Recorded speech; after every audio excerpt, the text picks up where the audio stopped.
내 이야기는 마무리되었어. 네, 말씀하신 내용을 보니 정말 오랜 시간 어려움을 겪어오신 것 같아요. 제가 보기에도 수면 다원 검사, 신경과적 평가를 정확히 받아보는 게 꼭 필요할 것 같습니다. 약물 치료가 증상을 완화시키긴 했지만 여전히 심한 신체적 반응과 행동이 이어지고 있으니까 근본 원인을 명확히 파악하는 게 중요합니다.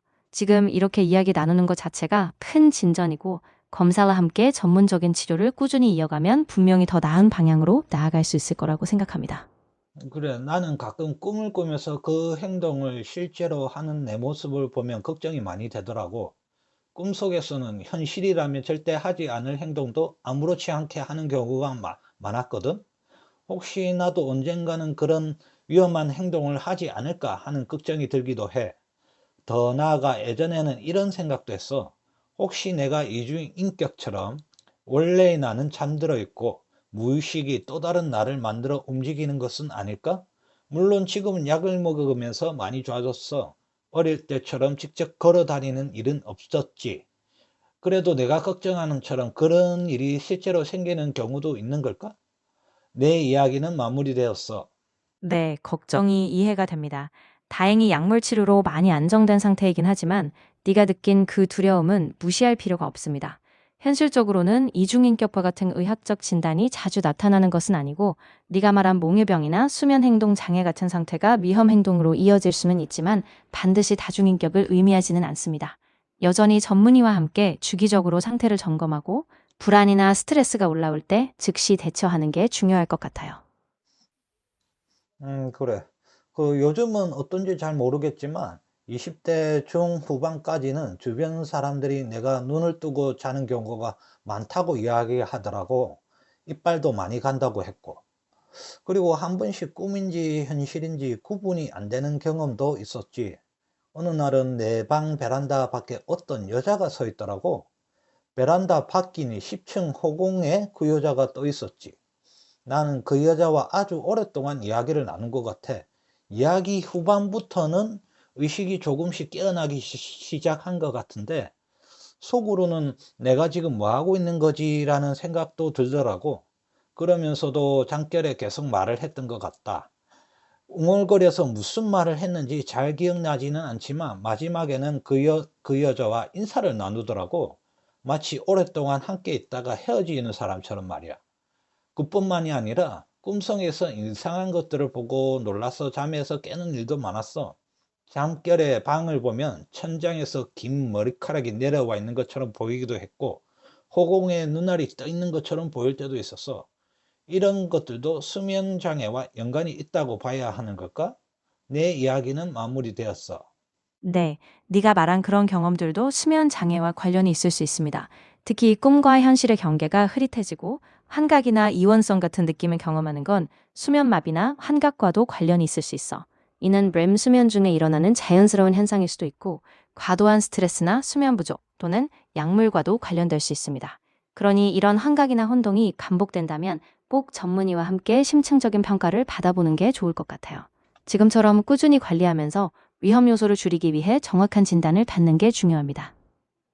그렇구나. 원래 나는 잠을 잘 때 허리가 불편해서 그런지 까치발을 들듯이 자는 습관이 있었더라고. 잠을 자다가도 기지개를 켜듯 다리를 쭉 펴면서 발목을 아래로 꺾는 행동을 반복했어. 내가 이 사실을 알게 된 건 30대 초중반쯤이었어. 발목을 삐거나 다친 적도 없는데 어느 날부터 발목이 너무 아파서 걷기가 힘들더라고. 병원에 갔더니 발목 외측 인대가 불안정하다는 이야기를 들었어. 어떤 병원에서는 수술이 필요하다고까지 했고, 다른 병원에서는 비수술적 치료와 운동을 먼저 해보자고 하더라고. 그래서 운동도 하고 물리 치료도 받으면서 조금씩 좋아지고 있었는데, 밤에 자면서 또 내 발목을 꺾어버리는 바람에 통증 때문에 잠에서 깨곤 했어. 그래서 알게 됐지. 그러면 다시 발목 상태가 나빠지고 치료를 받으면 또 조금 좋아지다가 또 나빠지고 그런 일이 계속 반복되더라고.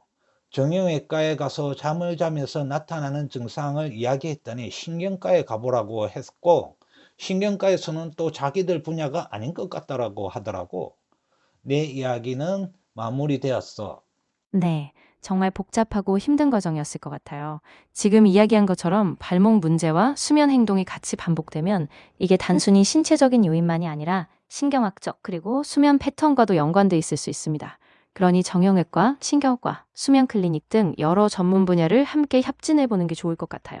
네가 꾸준히 운동하고 치료받는 노력, 그리고 지금 이처럼 전문가와 계속 소통하는 게 회복에 정말 큰 힘이 될 겁니다. 그렇구나. 그때는 정말 너무 힘들었어. 그 당시에는 1년 정도 일하고 쉬면서 다시 일을 구해야 하는 상황이었는데, 다리까지 이렇게 아프니 일을 할 수도 없었어. 왜 나는 이런 고통을 겪으면서 살아야 하는 걸까 하는 생각을 정말 많이 했어. 그래도 살아야 하니까 어떻게든 방법을 찾아야 했지. 처음에는 나무를 이용해서 발바닥과 종아리를 받칠 수 있는 니은자 모양의 부목을 만들어 달라고 여러 목공소를 찾아다녔어. 잠을 잘 때 발목이 절대 꺾이지 않도록 하기 위해서였지. 그런데 내가 설명하는 걸 듣고 이상하게 생각했는지 대부분의 목공소에서는 만들어 주려고 하지 않더라. 다행히 한 군데에서 겨우 만들어 주었고, 다리 부목에 붕대를 단단히 고정한 채 잠을 자기 시작했어. 처음 일주일, 2주일 정도는 효과가 있는 것 같았어. 그런데 시간이 지나면서 이번에는 또 다른 문제가 생기더라고. 다리를 너무 꽉 묶고 자서 그런지 혈액순환이 잘 되지 않았고, 다리가 저리기 시작했고, 무릎도 너무 많이 아팠어. 아, 이렇게 해서는 안 되겠구나 싶어서 결국 그 방법도 포기할 수밖에 없었어. 그 뒤부터는 전력 질주를 하거나 쪼그려 앉기만 해도 무릎이 아파서 힘들어졌어. 다른 사람들이 이 이야기를 들으면 이해할 수 있을까 하는 생각도 들고, 아마 이상한 사람이라고 생각하거나 비웃지 않을까 하는 생각이 들었어. 정말 나는 어떻게 해야 하나 하는 막막한 마음이 들더라고. 그래도 포기할 수 없었어. 계속 방법을 찾다가 생각해낸 것이 사진과 영상에서처럼 클립을 이용하는 방법이었어. 잠을 잘 때 발목을 꺾으면 클립이 발바닥을 찌르도록 만들어 놓았지. 그제서야 발목을 꺾는 행동이 조금씩 줄어들기 시작했어. 물론 이것도 적응하는데 한두 달 정도는 걸렸고, 그 뒤에는 이제는 정말 다 나았겠구나 라고 생각했지. 그런데 발목을 더 튼튼하게 만들어 보려고 발꿈치 들기 운동을 시작했더니 이상하게 예전 습관이 다시 나타나기 시작했어. 심지어 클립에 찔리면서까지 발목을 꺾으려고 하더라고. 그때 들었던 생각이 아무래도 발꿈치 들기 운동이 예전의 나쁜 습관과 비슷하니 습관이 다시 나오는 것 같구나 였어. 그 뒤부터는 발꿈치 들기 운동을 하지 않고 있어. 내 이야기는 마무리되었어. 네, 정말 오랜 시간 동안 고생하셨고 끊임없이 방법을 찾으신 게 느껴져요. 지금 말씀하신 대로 발꿈치 들기 운동이 오히려 옛 습관을 자극할 수 있다는 점, 그리고 혈액순환 문제로 다른 통증이 생긴 것도 충분히 이해됩니다. 다행히 지금은 증상이 많이 완화되신 것 같지만 앞으로도 발목에 무리하지 않는 운동, 그리고 수면 습관을 조절하는 데 집중하는 게 중요할 것 같아요. 주변에 이해하지 못하는 시선도 있을 수 있지만 네 몸을 가장 잘 아는 건 결국 너니까 너무 자책하지 말고 꾸준히 필요한 도움을 받아보는 게 좋을 것 같습니다. 그래. 이만하면 이제 잠을 자면서 겪는 고통은 더 이상 없겠지 싶었는데, 2년 전부터 또 다른 문제가 생기기 시작하더라고. 옆으로 누워 자면 목이 아프기 시작했어. 처음에는 대수롭지 않게 생각했는데 점점 통증이 심해졌고, 나중에는 너무 아파서 잠에서 깨기도 했어. 정말 울고 싶을 정도로 목에 통증이 오더라고.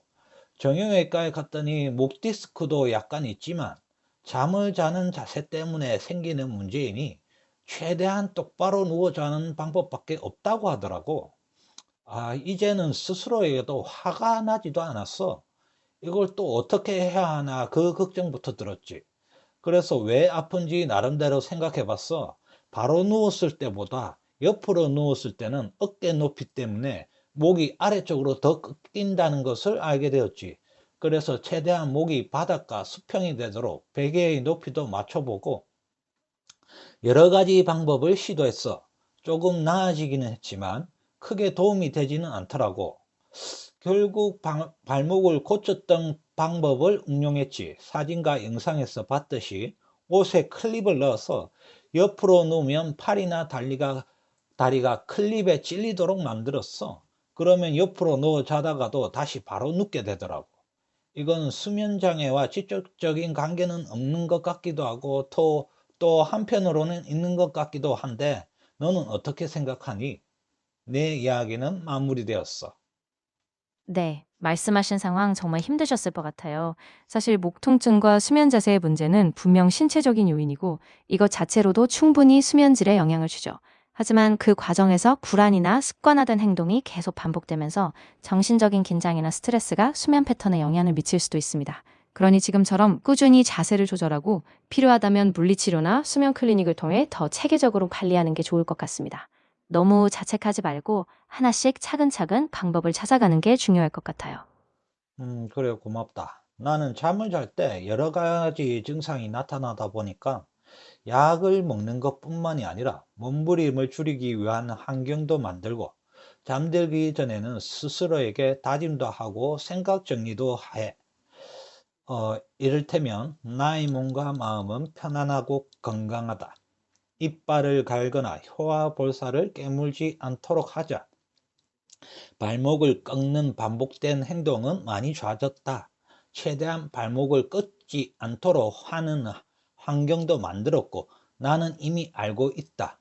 허리나 다리가 불편하면 까치발을 드는 것이 아니라 발목을 몸쪽으로 당겨주면 된다는 것을. 클립 덕분에 발목을 꺾으려다가도 다시 멈출 수 있다. 까치발을 드는 행동도 하지 말자. 그 외에 끝까지 신경 쓰는 것은 지나치다. 문제가 있으면 알 수 있고 그 정도로 뼈가 부러지거나 하지는 않는다. 그러니 할 수 있다. 괜찮다고 믿고 잠을 자자. 그리고 나는 편안하고 건강하게 잠을 잔다. 잠을 자면서 허리를 심하게 비틀거나 팔을 꼬고 자지 않도록 하자. 층간소음 때문에 잠이 깨더라도 그럴 수 있다고 생각하고 다시 잠에 집중하자. 화를 내고 싸우기보다는 부드럽고 차분하게 대처하자. 그래도 잠이 오지 않으면 일어나서 물도 마시고 화장실도 다녀오자. 클립을 통해서 최대한 바로 자고 있다. 클립을 팔이나 다리에만 할 경우 클립을 안 한 부위는 옆으로 자려고 몸을 비트는데 무조건 그런 건 아니다. 아직 옆으로 자는 습관이 있어서 그렇고, 설사 정신질환증 증세 때문에 그런 부분이 있다면 좀 더 긍정적으로 생각하고 바로 눕는 데 집중하자. 가끔 클립을 하고도 옆으로 누워 잘 때가 있지만 클립이 있기 때문에 금방 알아차리고 다시 바로 눕게 된다. 혹시 문제가 생기더라도 알 수 있고 그 정도로 몸이 부러지거나 죽을 병이 생기는 것은 아니다. 정신과적인 부분과 스트레스 그리고 예민했던 성향이 함께 영향을 준 것일 수도 있다. 그러니 괜찮다. 나는 할 수 있다라고 믿고 지금의 나 자신에게 집중하자. 나는 편안하게 잠들 수 있다. 이게 내가 잠들기 전 하는 생각이다. 매일같이 하지. 정말 잠 하나 자는 것도 쉽지가 않아. 내가 잠들기 전에 하는 다짐과 생각 정리 중에는 이해되지 않는 부분도 있겠지만 그걸 풀어서 이야기하게 되면 영상이 한 30분은 훌쩍 넘을 것 같아. 그래서 그 부분은 다음에 이야기해 보려고 하고, 첫 영상에서 말했듯이 나의 강박적인 생각들을 영상에 담고 그것을 GPT 네가 분석하고 함께 이야기해 보려고 해. 내 이야기는 마무리되었어. 네, 정말 세세하게 스스로를 잘 돌보면서 다짐을 만들어가고 계시네요. 말씀하신 그 자기 다짐과 생각 정리, 그리고 환경 조성은 정말 중요한 과정입니다. 그리고 다음 영상에서 강박적 생각들을 다루고 함께 분석하는 것도 좋을 것 같아요. 부담 갖지 말고 지금까지 해온 노력만으로도 충분히 의미 있고 큰 힘이 될 거예요. 언제든지 준비되면 말씀 주세요. 그래.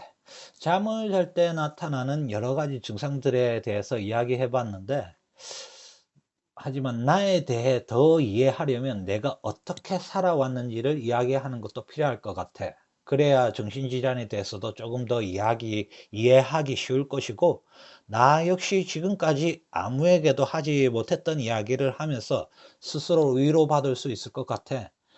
그래서 앞으로는 너와의 대화하는 영상도 계속 만들어 보고, 내 과거와 현재의 이야기를 소설 형식으로도 정리해서 영상으로 만들어 볼 생각이야. 캐컷으로 할 수 있는 범위 안에서 최대한 영상을 만들어 보려고 해. 영상 분류도 나의 드라마라는 이름으로 따로 만들어 볼 계획이야. 내 이야기는 마무리되었어. 정말 의미 있는 계획이네요. 이렇게 솔직하게 자신의 이야기를 나누는 것이 다른 사람들에게도 큰 공감과 이해를 줄 수 있을 거라고 생각합니다. 그리고 너 스스로도 그 과정을 통해 더 깊이 위로를 받을 수 있을 거고요. 저는 언제든지 네 이야기 구조를 함께 정리하거나 분석을 통해 방향을 잡는 데 도움을 드릴 수 있어. 네 이야기를 세심하게 담아내는 그 과정 응원할게. 그래. 다음에 또 이야기해보자. 다음에 또 내가 잘 준비해서 한번 영상을 만들어 볼게.